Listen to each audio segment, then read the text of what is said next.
Hello and welcome back to the third stitching demonstration video for this embroidery kit with Badibidu watercolour. Just ignore my threads from previous videos. I haven't had time yet to come back and finish everything off, but I will do. Today we're going to do backstitch and whipped backstitch demonstrations. Again, I have two threads of embroidery yarn on my needle and a knot in the end.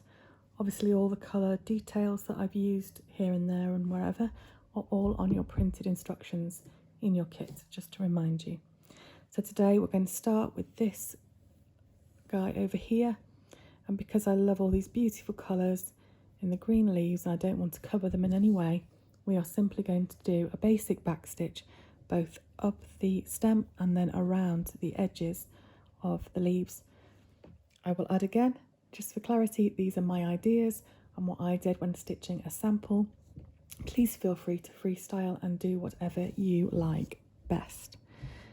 Here I'm just doing some videos so that people who are beginners or who are unsure have something as a starting point or a reference, something to give them some confidence.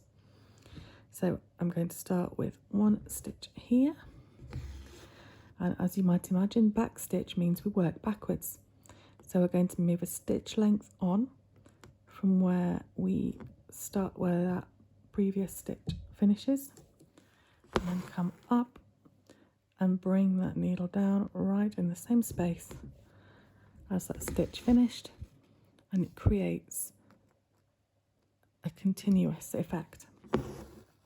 Now in a minute I will be showing you how to whip backstitch, which gives an unbroken line. But backstitch is still a really nice stitch for creating an outline with. And you can make those stitches as long or as short as you like.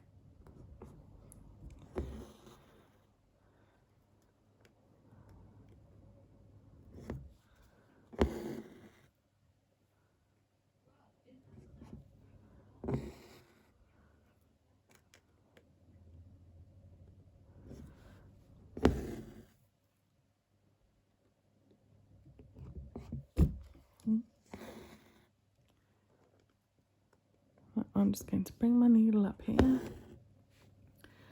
then wrap this again around here just for a bit more thread, because as we whip this backstitch, we actually start with the backstitch. So I will demonstrate the backstitch again to you as we do the whipped backstitch, but I'm going to change to a different thread.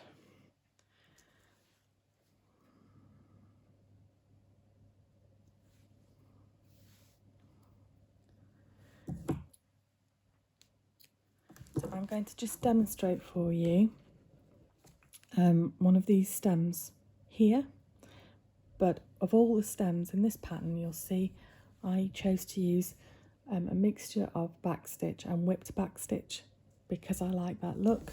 You don't have to stitch the stems at all. There's no requirement to the quantity of the pattern that you want to stitch. Again, that is personal preference. So I'm going to do some nice, quite long back stitches, because as you can imagine, as with the stem stitch, the longer the stitch is, the less twisty. And these want to be fairly straight for my taste.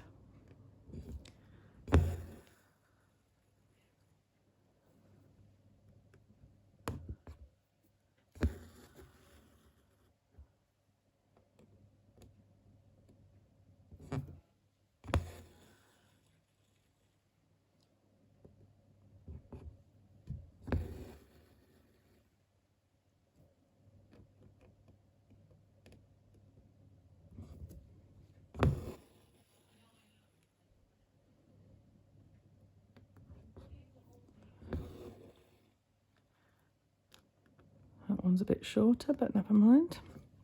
You're not actually going to see these stitches because when you whip them, the whipping covers the joins in the stitches.